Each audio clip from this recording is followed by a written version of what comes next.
নমস্কার বন্ধুরা, কেমন আছেন সবাই? আশা করি সবাই খুব ভালো আছেন। শুভ্রা স্টোরিজের আরেকটি নতুন ব্লগে আপনাদের সকলকে স্বাগত জানাই আর জানাই অনেক ভালোবাসা। আজ সোমবার, এখন সকালবেলা।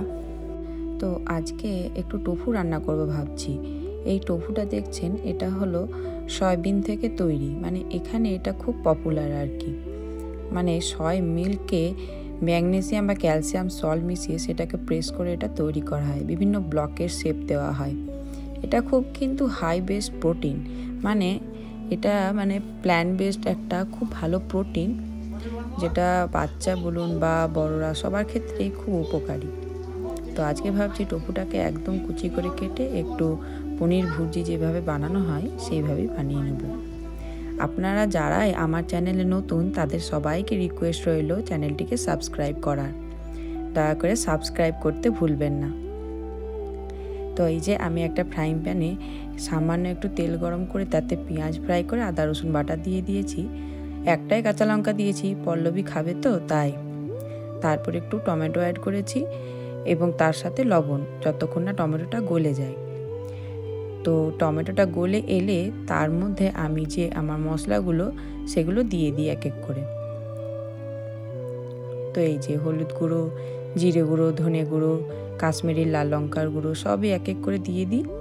এবং এরপর যে আমার কেটে রাখা টোফুটা থাকে, তো সেই টোফুটা আমি দিয়ে দিই। তো টোফুটা আমি আজকে খুবই ছোট ছোট করে কেটেছি, কারণ টোফুটা একটু ছোট ছোট করে কাটলে দেখেছি বেশ ক্রিস্পিও হয় খেতে এবং বেশ ভালোও লাগে খেতে।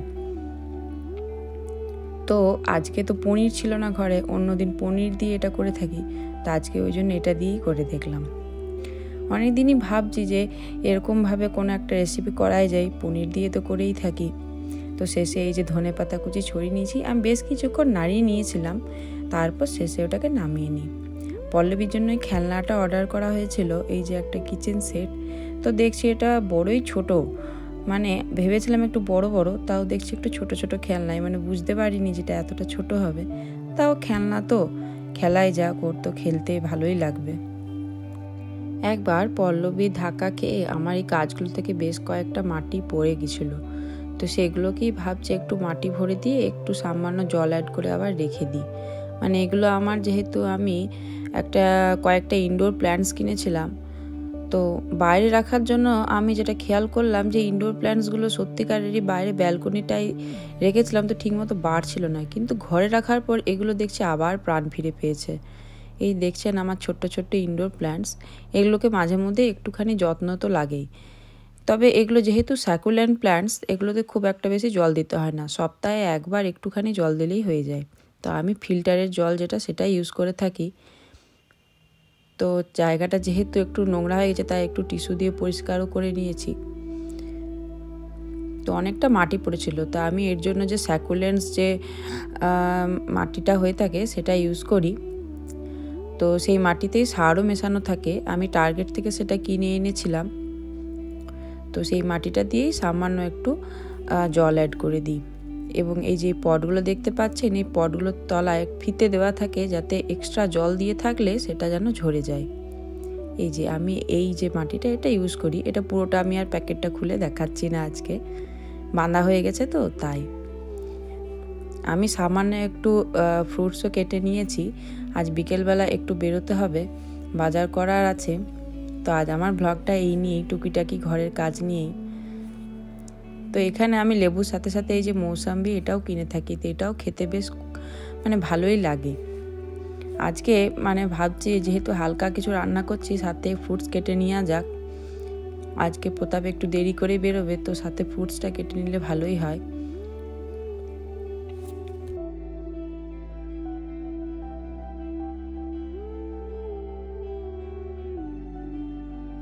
আমি একদিকে কিছু পেয়ার আর মৌসাম্বি কেটে নিয়েছি, আর ওদিকে বাবা মেয়ে মিলে বেশ বালিশ নিয়ে খেলা শুরু করে দিয়েছে। আমি শুধু এইটাই একটা চিন্তায় থাকি যে ওদের খেলা কখন শেষ হবে আর আমি বালিশগুলোকে কখন গোছাবো। কি পরিমাণ ধুমধুমার ঘরটায় কাণ্ড বেঁধে থাকে তার শেষ নেই। সব বালিশ কম্বলকে এক জায়গায় করে তারা যে কি খেলা খেলে আমি কিছু খুঁজেই পাই না। ওদের এটা নতুন নতুন খেলা।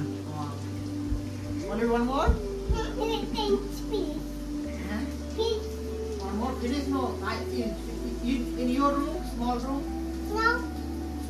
Small room. We'll find more. আমি একটু সাথে ব্রেডও সেঁকে নিয়েছিলাম সকালে ব্রেকফাস্টের জন্য। তো এই ব্রেডগুলো আমার খুব ভালো লেগেছে। এটা সিনামন এবং রেজিনস মানে কিশমিশ দেওয়া আছে। এই চার্জারটা অ্যামাজন থেকে অর্ডার করেছি। একই সাথে ফোন, তারপর স্মার্ট ওয়াচ, ইয়ারবাড সব কিছুই মানে আর কি চার্জ দেওয়া যায়। আমি এই ব্লগ করার জন্য ফোনটা যেহেতু খুব কাজে দেয়, তাই আমার চার্জিংয়ের খুব সমস্যা হচ্ছিল, ঠিক টাইমে চার্জ দিতে পারছিলাম না। তাই এটা হওয়াতে খুব সুবিধে হয়েছে। এটা আমার অ্যামাজনে ওই $19 মতো পড়েছে, মানে ওই 1627 টাকার মতো ধরুন। তো এটা খুবই কাজে হয়েছে। একই সাথে এয়ারপড, স্মার্ট ওয়াচ সব কিছুই চার্জ দিতে পারছি, আমার ওয়াচটাও চার্জ দিতে পারি।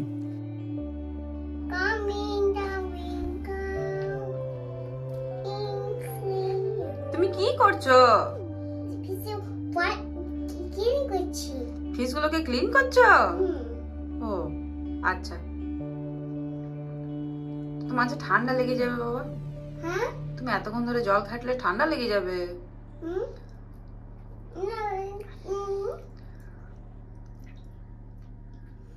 আমি কাজ করছি। কাজ করছো?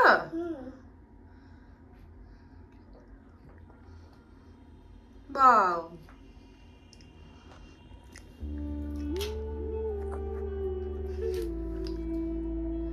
তুমি প্যান গুটিয়ে নিয়ে যাও।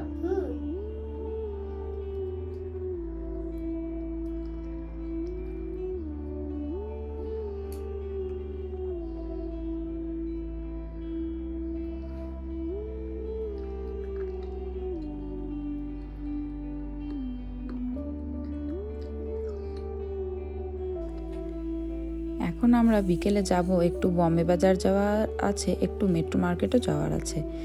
তো একটু বিকেল 4:30 করে বেরিয়ে পড়েছি। তো আজকে ওয়েদারটা ভালোই আছে, মানে ঠান্ডা থাকলেও ওয়েদারটা আর কি বৃষ্টি পড়েনি, কদিন ধরে বৃষ্টি পড়ছিল দেখছিলাম। এখন তো চারদিক যতই স্নো পড়ে থাকুক, কিছুদিন আগে আপনারা দেখতেই পাচ্ছেন চারদিক এখন কীরকম পরিষ্কার। মানে এই বছরটা আমি এরকম প্রথম দেখতে পাচ্ছি। মানে বেশ কিছুদিন স্নো পড়ছে, আবার বেশ কিছুদিন বরফটা আবার সব গলে যাচ্ছে। এই যে আমরা এখানে ম্যাকডোনাল্ডের এখানে চলে এসেছি। তো আমরা ম্যাকডি থেকে কিছু একটা অর্ডার করব, দেখি কি অর্ডার করা যায়। সামান্য কিছু বিকেলে স্ন্যাক্স করব, যেহেতু আমরা বিকেল কিছু খাবার সময় পাইনি। আর রাত্রে গিয়ে ডিনারটা সেরে নেব। তো ভাবছি একটা চিকেন স্যান্ডউইচই নেওয়া যাক, সাথে পটেটো ফ্রাইস তো দেবেই এবং কোল্ড ড্রিঙ্কসও। এটা গাড়িতে খেতেই যেতে পারবো আর কি।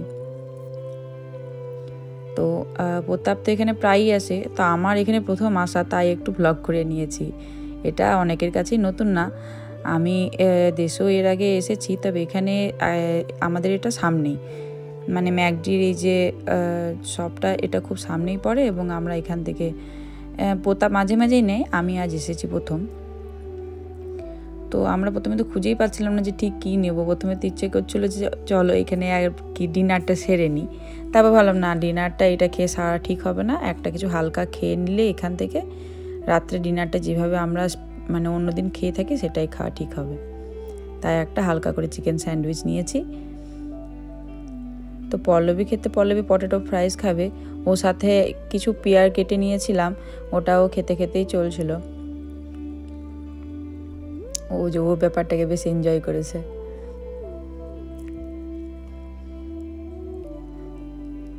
আমরা কিছুক্ষণ এখানে খেয়ে নেওয়ার পর বাকিটা গাড়িতে নিয়ে নিয়েছি, সবটা খাইনি কারণ দেরি হয়ে যাবে।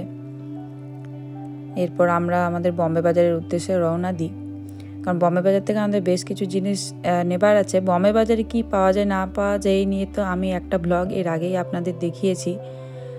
তো আজকে ফেরার পথে মেট্রো মার্কেটে ঢুকবো। মেট্রো মার্কেটের ভেতরে ব্লগ আমি করব না। তো এখানে ড্রাইভ থ্রু করেও নেওয়া যায়, আপনারা দেখতে পাচ্ছেন এই যে ড্রাইভ থ্রু লেখা, এখানে ড্রাইভ থ্রু করেও কেউ গাড়ি থেকে না নেমেও আর কি চাইলেই ফোনে অর্ডার করে ম্যাকডিতে, তারপর গাড়ি ড্রাইভ করতে কাউন্টারের কাছে যাই কিছু অর্ডার দেবে সেটা নিয়ে নিতে পারে। এটা স্পেশালি উইন্টারে খুব হেল্প হয় আর কি, মানে গাড়ি থেকেই ঠান্ডার মধ্যে নেমে নেওয়া আবার গাড়িতে উঠে আসা, এটা ভীষণ মানে আর কি চাপের লাগে। সেই জন্য এইরকম ব্যবস্থা, আমার এই ব্যবস্থাটা খুবই ভালো লেগেছে। ইন্ডিয়ার বড় বড় শহরে তো আছে হয়তো, আমি জানি, তবে আমার যেহেতু জানা নেই সে ব্যাপারে। তো এই যে আমি এখানে চলে এসেছি বম্বে বাজারে। এখানে আমাদের বেশ কিছু শপিং করার ছিল। ওখান থেকে শপিং করার পর আমরা বাড়ি ফেরার পথে মেট্রো মার্কেট থেকেও বেশ কিছু শপিং করে নিই। আমি আজ বম্বে বাজার থেকে মিষ্টি কিনেছি, সেটা আপনাদের দেখাবো। আর এই মেট্রো মার্কেট থেকে এই আইসক্রিমগুলো কিনেছি। অনেক দিন হলো আইসক্রিম কেনা হয়নি, তাই কিনে নিয়েছি। এই কফি আমন্ড টফি যে ক্রাঞ্চটা আছে ওটা আমি ফার্স্ট ট্রাই করব। আর এই যে একটা চকলেট বারের মতো আইসক্রিম, সেটাও খুবই ভালো লাগছে এই আইসক্রিমগুলো। তো আজকেই ভাবছি একটা ট্রাই করা যাক। এই মিষ্টিটা আমি বম্বে বাজার থেকে নিয়ে এসেছি, দেখি ট্রাই করে কেমন লাগে। কাজু কাটলিটা খুঁজছিলাম বম্বে বাজারে, যেটা আমার খুব ভালো লাগে। তো কাজু কাটলিটা আমি পেলাম না, আবার প্রতাপ ঘরে এসে বলছে ওটা নাকি নিচেই ছিল। তো আজকের ব্লগটি আমি এইখানেই শেষ করছি। আপনাদের কেমন লাগলো আজকের ব্লগটি কমেন্ট করে অবশ্যই জানাবেন। ভালো লাগলে লাইক, কমেন্ট, সাবস্ক্রাইব করার অনুরোধ রাখলাম। শীঘ্রই আসবো নেক্সট আরেকটি ব্লগ নিয়ে। সবাই ভালো থাকবেন। বাই।